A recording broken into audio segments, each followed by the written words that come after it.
संत जन कहते हैं भगवान को प्रसन्न करना है तो भगवान के भक्तों की कथा सुनो, और भगवान के भक्तों को प्रसन्न करना है तो भगवान की कथा सुनो। तो नामदेव जी महाराज जैसे सिद्ध महापुरुष, हम उनका जीवन चरित्र श्रवण कर रहे हैं। महाराज, अब तो विडंबना ऐसी है समाज की, महापुरुष किसी एक समाज के, किसी एक परिवार के नहीं होते। महापुरुषों का तो यह ध्येय होता है वसुधैव कुटुंबकम, पूरी पृथ्वी हमारा परिवार है। और फिर उन महापुरुषों में भी भक्तमाल जी में जिनकी कथा नाभादास ने निभाई, उनमें कलयुग के भक्तों के चरित्र सबसे ज्यादा, क्योंकि सतयुग के अंदर भक्ति करना कोई ज्यादा कठिन काम नहीं था।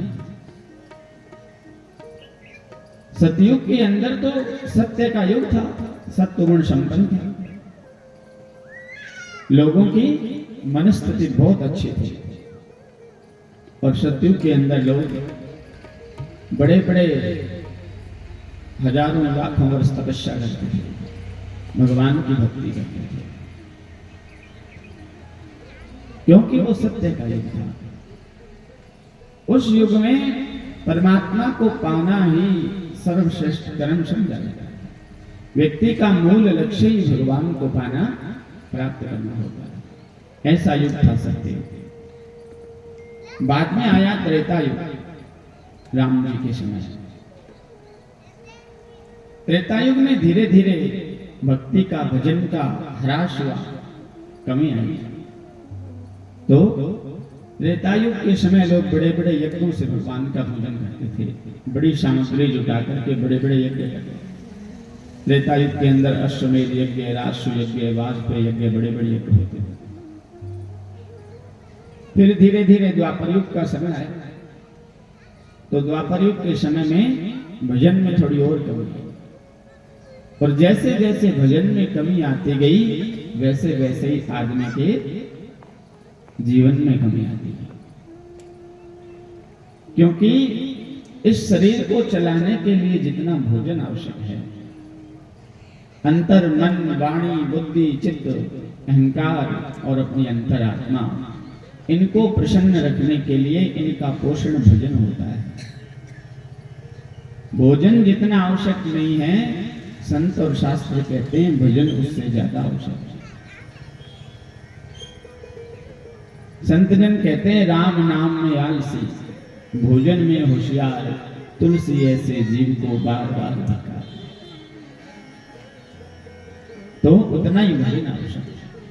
और इन महापुरुषों का जीवन चरित्र हमें यही शिक्षा देता है। घर में रहकर भी आत्म भजन कर सकते हैं।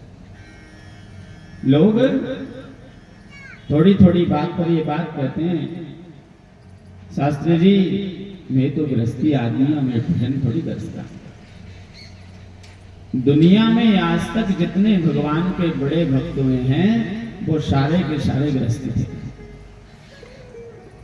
जिन्होंने भगवान को बहुत सहजता से, सरलता से गृहस्थ में रहकर पाया, वो सब के सब गृहस्थी थे, वो सब के सब संतान वाले, पत्नी बच्चे वाले। तो ये सब बातें घर में रहकर भजन नहीं होती, और ज्यादा अच्छा होता है। 4 आश्रमों में गृहस्थ आश्रम सबसे अच्छा आश्रम है, क्योंकि बाकी तीनों आश्रम गृहस्थ आश्रम पर निर्भर है। ब्रह्मचर्य आश्रम, वानप्रस्थ आश्रम और संन्यास आश्रम, ये सारे के सारे आश्रम गृहस्थ धर्म पर ही निर्भर हैं, गृहस्थी चलाते हैं। तो महाराज, ऐसे महापुरुषों का जीवन चरित्र है नामदेव जी का चरित्र।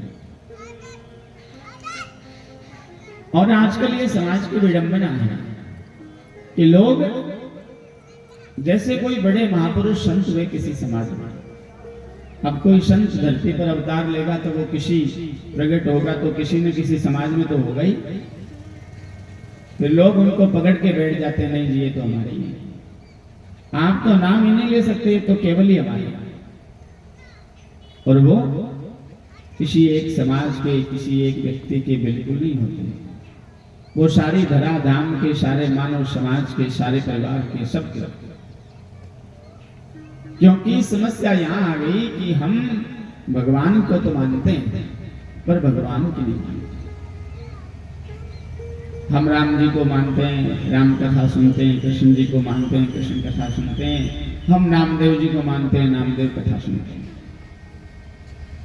और हम भगवान विष्णु को मानते हैं, हम जम्मू पुराण सुनते हैं, जामू जी भगवान को मानते हैं, पर उनकी बात मानी क्या कभी आशा? नामदेव जी ने जो कहा वो माना क्या किसी ने आशा? या जामू जी ने जो कही बात वो मानी क्या किसी ने? तो दुनिया सिर्फ उनके नाम का फायदा उठा के एक बड़ा नाम, हम उस समाज से हैं, सिर्फ ये जोड़ लेने से बड़ा नहीं होने का। जीवन में उन्होंने शिक्षा क्या दी, उन्होंने जीवन कैसे लिया, उनका जितना त्यागपूर्ण जीवन था, क्या हम ऐसा जी पा रहे हैं महाराज? तो द्वापर युग के समय बड़ी बड़ी पूजा पाठ से भी भगवान की अर्चना होती थी। फिर कलयुग का समय आया, तो कलयुग के समय में तो सारे यज्ञ अनुष्ठान सब कुछ बंदी हो गई, बहुत कम यत्र तत्र दिखाई देता है कहीं कहीं। और कलयुग की स्थिति ऐसी है कि कोई आदमी मंदिर चला भी जाए, कोई नित्य मंदिर जाए, तो आदमी मंदिर से बाहर निकले तो दुनिया के लोग ताना ऐसे मारते हैं। लोग कहते हैं आजकल थे बड़ा भक्त हो थान के दे दियो भगवान। कोई आदमी चला गया, ये दशा। जबकि हम जिन महापुरुषों को मान रहे हैं उनका तो जीवन ही मंदिर में व्यतीत था, उनका तो सारा जीवन ही मंदिर था। और महाराज वो स्वयं भी चलते फिरते मंदिर ही थे। मंदिर कोई ईंट पत्थर से मकान बना करके खड़ा करने से मंदिर थोड़ी होता है। तो घोर कलयुग के समय में भगवान के बड़े बड़े भक्त, क्योंकि सतयुग की, द्वापर की, त्रेता की बात बताएं तो लोग हो सकता है ना विश्वास करें। लोग ये कहते हैं इस जमाने में कौन था, किसको पता क्या हुआ था नहीं हुआ। लेकिन नामदेव जी महाराज का जन्म हुआ था 1270 में। जिनको पता है उनको अच्छी बात है, नहीं पता उनको होना चाहिए। और 1270 में जब नामदेव जी का जन्म हुआ तब हमारे हिंदुस्तान में एक मुस्लिम बादशाह था जिसका नाम था सिकंदर लोधी, जो दिल्ली का बादशाह था। भारत में बड़ी सत्ताएं परिवर्तन हुई। पहले राजपूतों का शासन था, राजपूतों का शासन धीरे धीरे चला गया, दिल्ली पर तोमरों का